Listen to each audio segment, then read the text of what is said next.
Misteri yang menyelimuti kota-kota hantu memang sulit untuk diabaikan. Kini tempat-tempat menakutkan itu menjadi jendela ke masa lalu yang menawarkan sekilas pandang ke sebuah masa dan cara hidup yang lama hilang.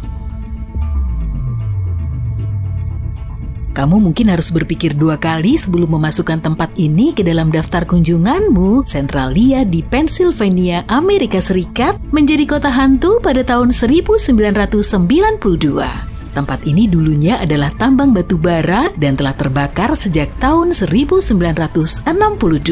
Bukan kotanya sih, tapi terowongan-terowongan tambangnya. Aku kurang tahu juga gimana api pertama kali menyala. Api dengan cepat menyebar melalui terowongan dan gak ada lagi yang bisa memadamkannya. Keparahan peristiwa ini tidak terungkap selama 17 tahun, penduduk kota mulai jatuh sakit, lubang sinkhole muncul, dan tanah menjadi sangat panas bahkan saat disentuh. Keadaan terus memburuk, maka pada tahun 1992, pemerintah memutuskan untuk mengevakuasi warga. Sekarang ada perintah pengadilan yang berlaku dan orang-orang tidak diizinkan untuk mewariskan atau menjual propertinya. Para ahli mengatakan bahwa batu bara di bawah permukaan kota dapat terus menyala, api bisa terus menyala selama 250 tahun. Jadi sampai sekarang, kota itu tetap ditinggalkan dan tetap membara. Kota itu pun menjadi tempat wisata, ketenaran tempat ini bahkan telah memengaruhi industri media. Centralia adalah tempat yang menginspirasi Silent Hill. Video game ini punya banyak penggemar berkat desain dan suasananya. Main gamenya mungkin seru ya, tapi mengunjungi kota seperti itu mungkin bukan ide yang bagus. Selanjutnya kita punya kota hantu tambang emas yang penuh dengan legenda dan kutukan. Mari kita mengunjungi Bodie. Pada masa kejayaannya, kota ini merupakan kota yang berkembang pesat dengan hampir 10.000 orang yang suka nongkrong di lebih dari 60 bar. Selain itu, kota ini juga terkenal karena pelanggaran hukumnya. Wajar saja, kota ini adalah kota Wild West pada tahun 1800-an. Pada tahun 1880-an, kejayaannya telah berakhir dan populasinya menurun. Beberapa perusahaan tambang kecil bangkrut dan orang-orang mulai pergi. Kegiatan pertambangan terus berlanjut hingga tahun 1942, sehingga kota ini ditinggalkan secara bertahap. Sekarang ada banyak rumah kosong di sana yang masih berisi harta benda milik orang-orang yang telah pergi. Hal inilah yang menjadi daya tarik. Kini kota itu tetap dilestarikan di Bodie State Historic Park. Banyak pengunjung datang dan melihat seperti apa kehidupan di kota Wild West selama era Gold Rush. Tapi bukan cuma pengunjung yang datang ke taman ini, surat permintaan maaf juga datang ke Bodie State Historic Park. Banyak di antaranya biasanya ditulis tangan dan seringkali tanpa nama. Para penulis anonim ini biasanya juga menyertakan berbagai hal yang mereka ambil dari kota itu ke dalam amplop. Menurut legenda, setiap pengunjung yang berani mengambil benda apapun dari kota ini, bahkan sepotong batu sekalipun, akan dihukum dan dikejar-kejar kesialan. Surat-surat tersebut berisi tentang permintaan maaf dan penyesalan. Berikut ini 2 contoh suratnya. Yang pertama ditemukan di Bodie pada tahun 2002, isinya singkat dan padat. Peringatan bagi siapa saja yang berpikir ini hanya dongeng, hidupku nggak pernah jadi sekacau ini. Harap diingat anjuranku ini dan jangan bawa setitik debu pun.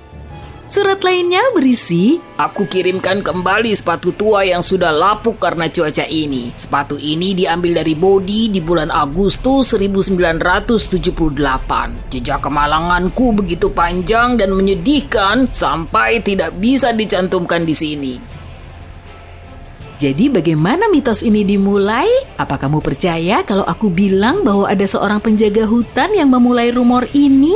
Bertahun-tahun yang lalu, petugas ini menciptakan legenda kesialan untuk mencegah pengunjung mengambil barang dari area itu. Efeknya bahkan tidak terbayangkan oleh pihak Taman Nasional itu sendiri.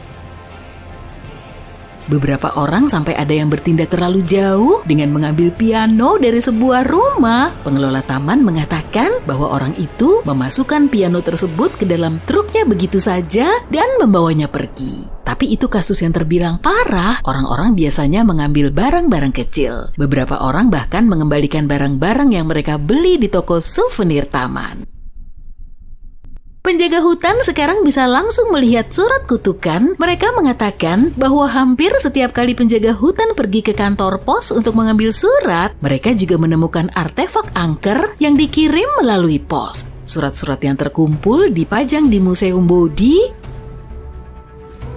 Di kota ini, berpikir tentang hantu bukanlah hal yang mengejutkan. Menurutmu legenda ini benar atau enggak? Yuk kita terbang ke Dalol di Ethiopia. Ini adalah tempat terpanas di dunia.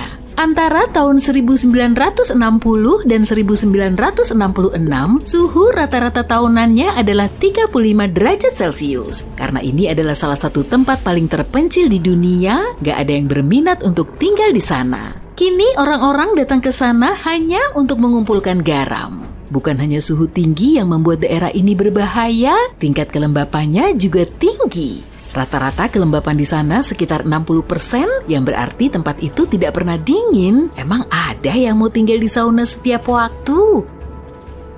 Pada tahun 1960-an, perusahaan Parsons dari Amerika Serikat melakukan survei geologi di Dalol. Kini beberapa bangunan yang terkait dengan perusahaan tersebut masih ada di sana yang semuanya dibangun dengan balok garam. Di sanalah kamu akan menemukan kota hantu.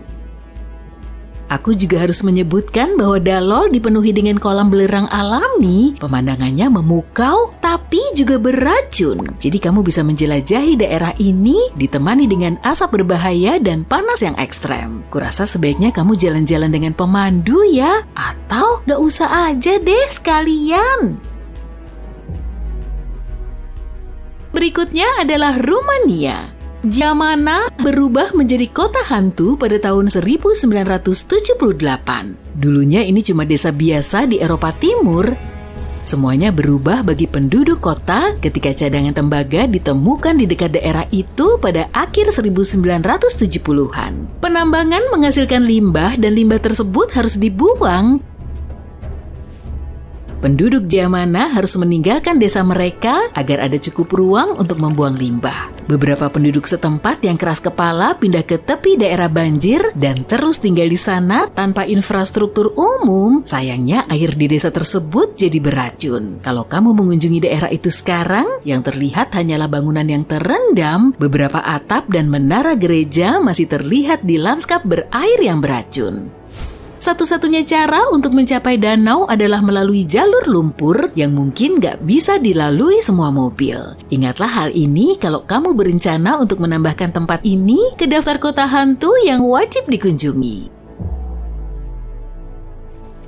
Kita lanjut ke Kolmanskop. Ini adalah kota hantu yang terkenal di Gurun Namib di Namibia Selatan. Sekarang kota ini dikuasai oleh pasir gurun. Saat memasuki sebuah bangunan, kamu harus mendaki bukit pasir kecil di koridor untuk mencapai ruangan lain. Kok bisa ya ada kota di tengah gurun? Karena di sini ada bisnis pertambangan berlian. Pada awal tahun 1900-an, seorang pekerja kereta api bernama Zakarias Lewala menemukan berlian. Segalanya berubah setelah penemuannya ini. Kota ini beralih menjadi pusat keramaian dengan rumah-rumah besar dan elegan bergaya arsitektur Jerman. Ada juga bangunan seperti aula, teater, dan gedung olahraga. Dan jangan lupakan juga pabrik es dan stasiun sinar X pertama di belahan bumi selatan.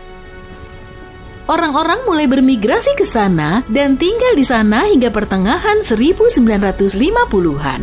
Lalu, apa yang terjadi kemudian? Tambang berlian itu mengering dan orang-orang meninggalkan kota. Rumah-rumah megah yang ada di sana nyaris hancur karena angin dan pasir. Tapi kita masih bisa membayangkan kejayaan daerah tersebut dengan melihat sisa-sisanya. Sebuah perusahaan pertambangan pasti juga menghargai keindahan ini. Mereka merestorasi beberapa bangunan dan membuat museum yang menarik pada tahun 1980. Berkat inisiasi ini, kota ini telah menjadi daya tarik wisata. Kolmanskop berubah menjadi permata yang sempurna bagi para pembuat film. Gak heran kalau kota ini beberapa kali digunakan sebagai lokasi syuting, para fotografer juga menyukai tempat ini. Meski sudah sering difoto, selalu ada hal baru yang menunggu untuk ditemukan. Mungkin cuma perlu merangkak sedikit untuk mencapai ruangan atau koridor yang jarang diakses untuk mendapatkan foto yang menakjubkan. Kalau kamu berkesempatan untuk mengunjungi salah satu kota hantu ini, mana yang bakal kamu pilih?